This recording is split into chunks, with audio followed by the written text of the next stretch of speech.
So, our first item this month is the fire at Notre-Dame Cathedral, Our Lady of Paris, and the building, unfortunately, a couple of weeks ago now, was subject to a fire. I actually was visiting some friends who had come up to Newcastle to see us, and all through the evening I kept on checking back in on social media and news websites with a growing sense of horror as it became clear that Notre Dame was not suffering a minor fire, as initially was possibly, hopefully, the case, but actually this was a catastrophic destruction of essentially the roof space, and some damage to the stone architecture as well.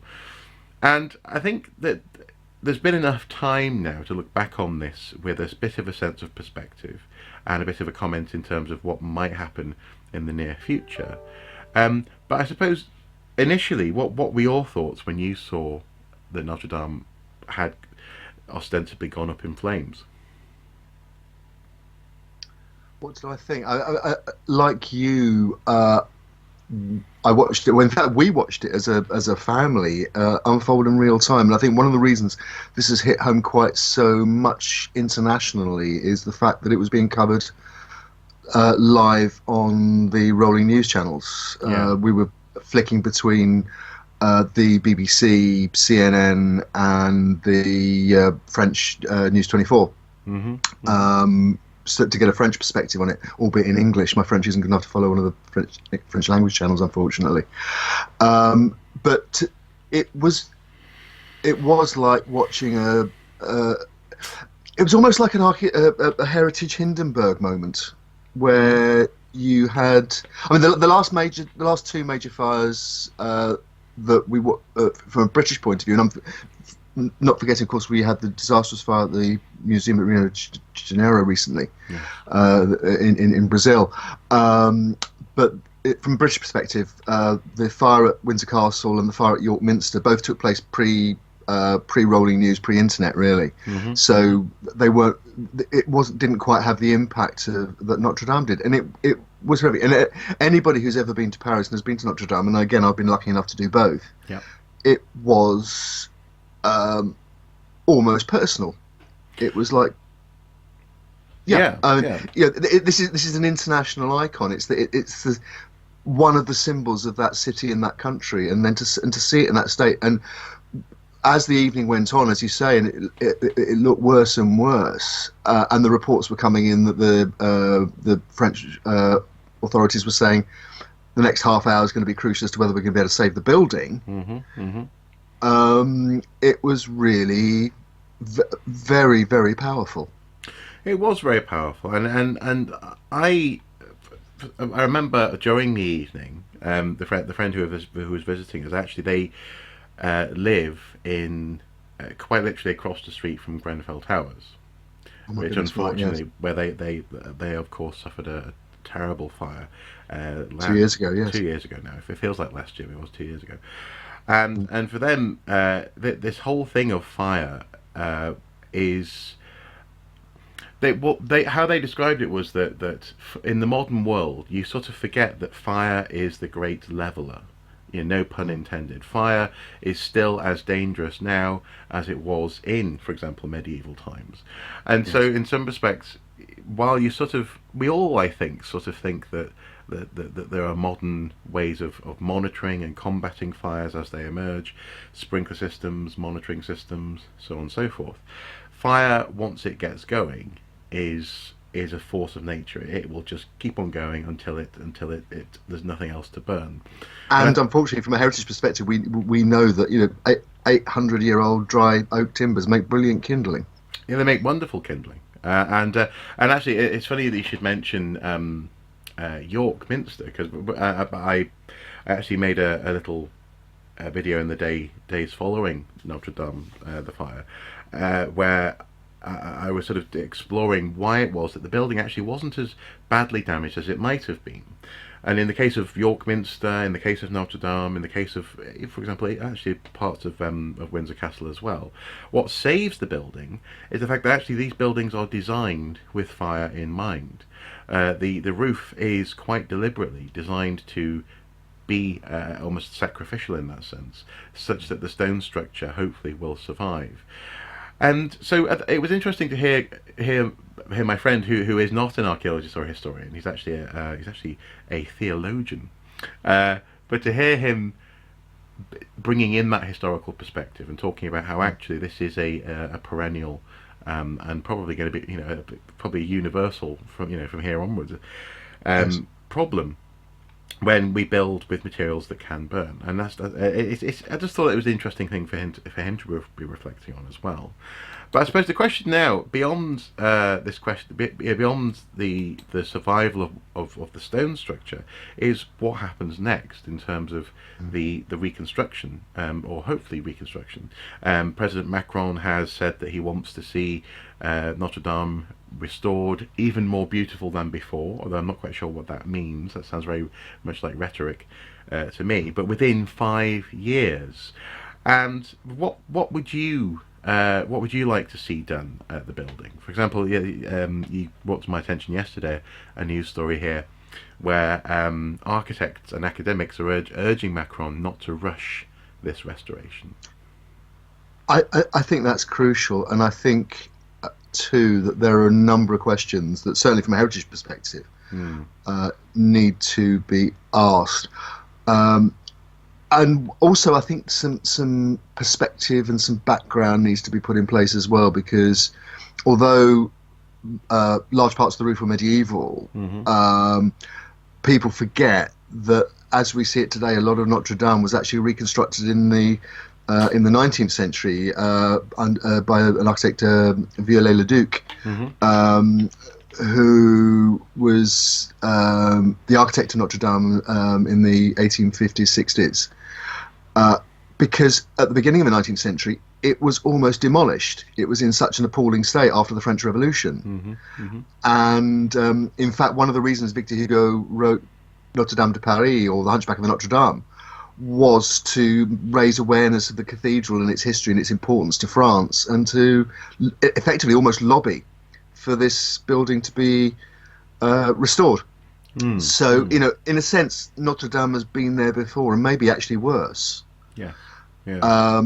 So, well, especially also in the context of the revolution. It was a time when the state's relationship to the people, and in turn to supranational organisations such as the Catholic Church, were being put under an extraordinary re-examination, shall we say?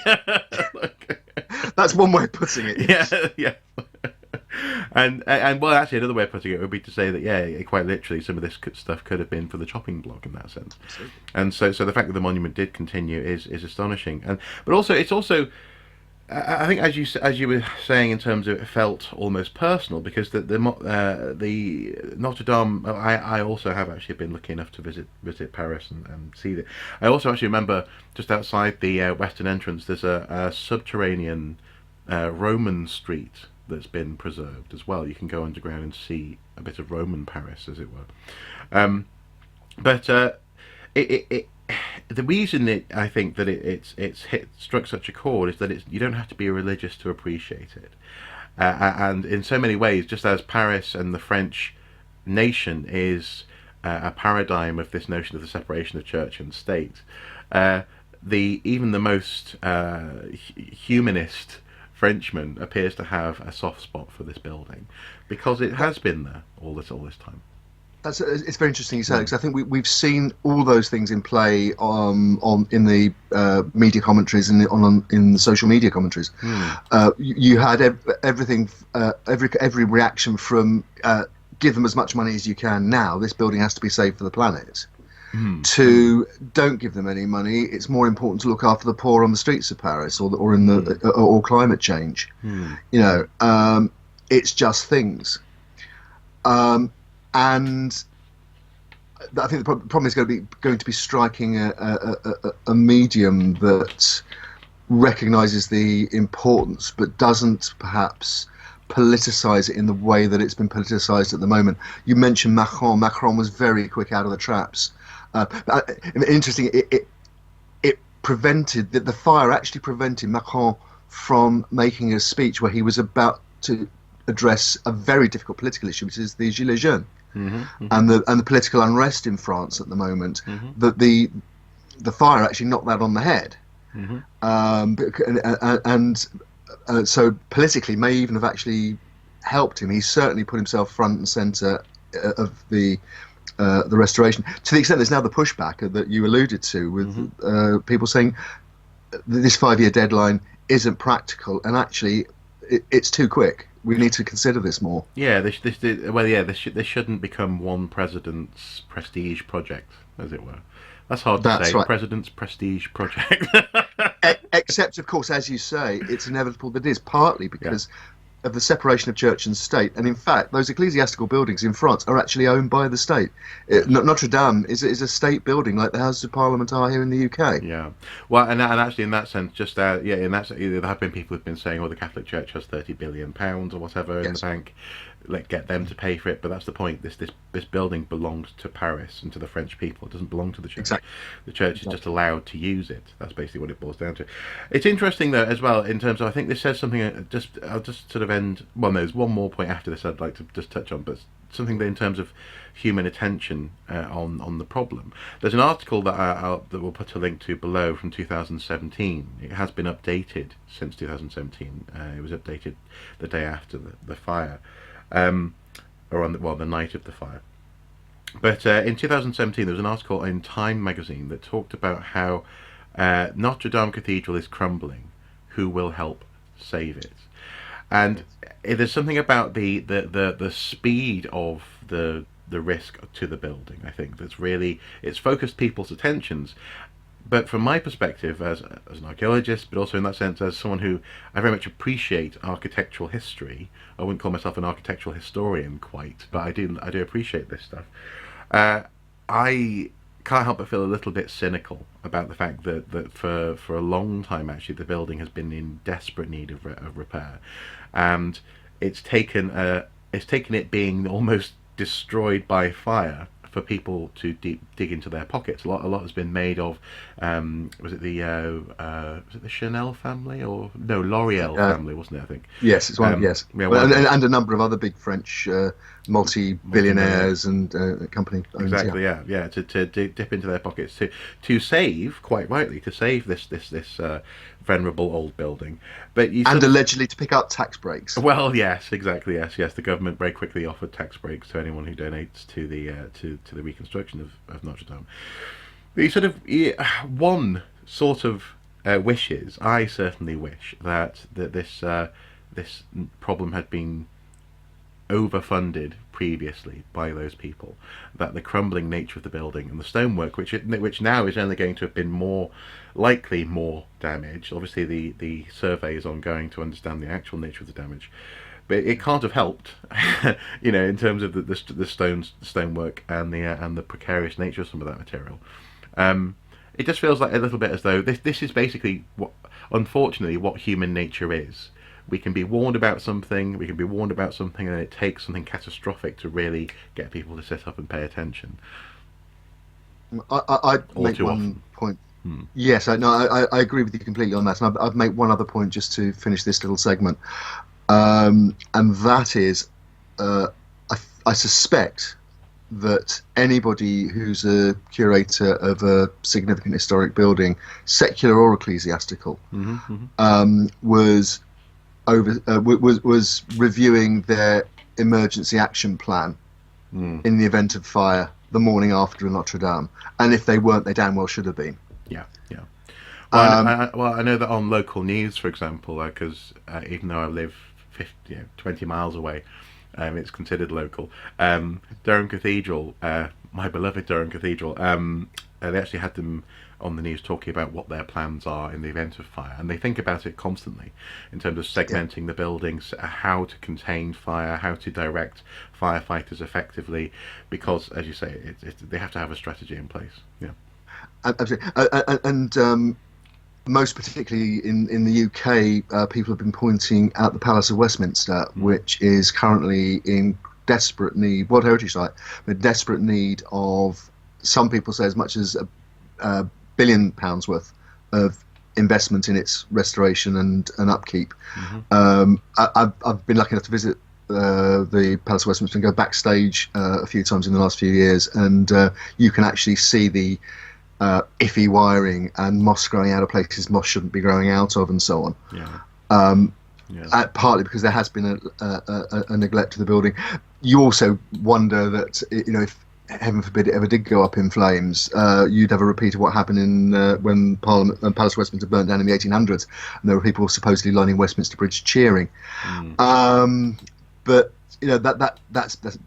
that's our comment. But that's politics for you, isn't it? It is politics. It is political. And the point, and the real point there is that these buildings, they do transcend day-to-day politics, day-to-day issues of the church, and whether the church could spend its money in better ways or the state could run itself. These buildings are part of an international legacy, and we do owe it to future generations to look after them while it's our responsibility. I think so. My final point that I wanted to make was just, or my final, I suppose, question is, what shape should restoration take then? Because it's interesting that for a start, I came across a fascinating article that was published, the day after the fire, where already, for example, scans of the building as produced for the computer game Assassin's Creed Unity from the company Ubisoft. I'm sure people in your family would be very familiar with this. Are probably possibly going to be part of the tool set used to understand what's been lost. So they very carefully scanned the building and produced the 3D model, but also they have even more detailed files on file. So there's lots of imagery and source material to draw on to build it back just as it was. But do you think actually there's a potential here for something new? For example, I would love to see something very Parisian, maybe a shard of an elegant shard of glass perhaps in the centre, instead of rebuilding that 19th century exterior as has been lost. This could be a time or a point in history to actually stamp a little bit of modern identity onto the building, just as people in the past have. Yeah, I think you're absolutely right to raise that question, and I would just point to two situations basically. In this country, and again, I don't know if you've ever had a chance to visit Coventry. I lived in Coventry for a year and was very familiar with Coventry Cathedral, the modern cathedral, and the medieval parish church, which was consecrated as a cathedral actually only in the 1920s, and effectively upgraded, and then was bombed out in November 1940 by the Luftwaffe. Hugely symbolic event. And after the war, the church wasn't rebuilt, although other churches were. It was left as a shell. It stays consecrated. There's still an altar there, and they still hold services there.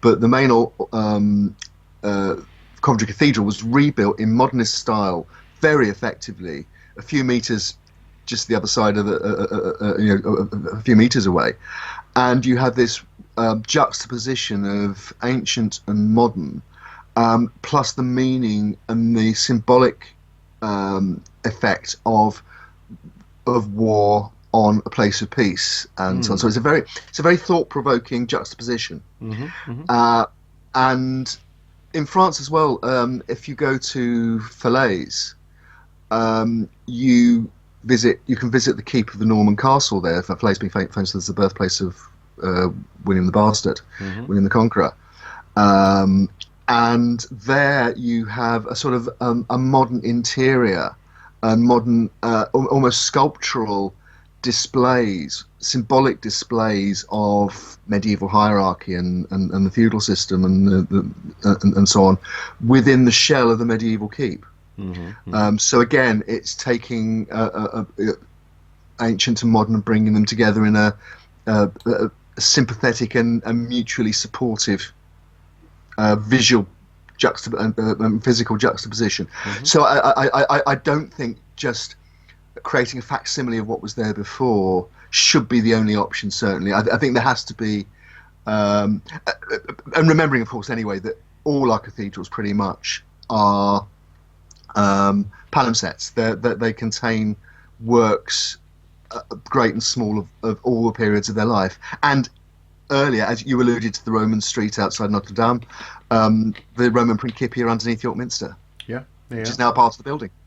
Well, yeah, and also I think recently they also found hints of the wooden building that was burned down initially by the Vikings before the Vikings rebuilt it, um, Yeah, underneath I there. mean, it's like So my hometown, effectively, or as close as I've got to a hometown, is Canterbury. And Canterbury Cathedral, the Cathedral of Thomas Becket, that people would, might remember, might think about in the murder of the Archbishop, murdering the cathedral and so on. That burnt down 4 years after Becket was murdered and burnt down in 1174, right, and and they was rebuilt it. rebuilt in. Right. Yep, absolutely, and one of the earliest Gothic structures in the country, in the UK. So Right. So you think these things so you can think be that positive. so you think then that maybe in some way acknowledging that these buildings have a continuing life, that they do occasionally burn down or are damaged and are added to, is perfectly fine. We shouldn't look to preserve this stuff, as it were, in aspic, as they say. It should be. That's a I think it's horse. To use the cliche, it's horses for courses. And later on, I know when we discuss our Muppets, we're going to be discussing the impact of the modern on the ancient, and maybe in a less a little bit of a preview, bit of sneak preview, bit of a spoiler there. No, in all seriousness, I think that there should be time for reflection and discussion and finding a solution that is the most rich and rewarding and appropriate, and that isn't necessarily recreating what was there before. Okay, interesting, interesting.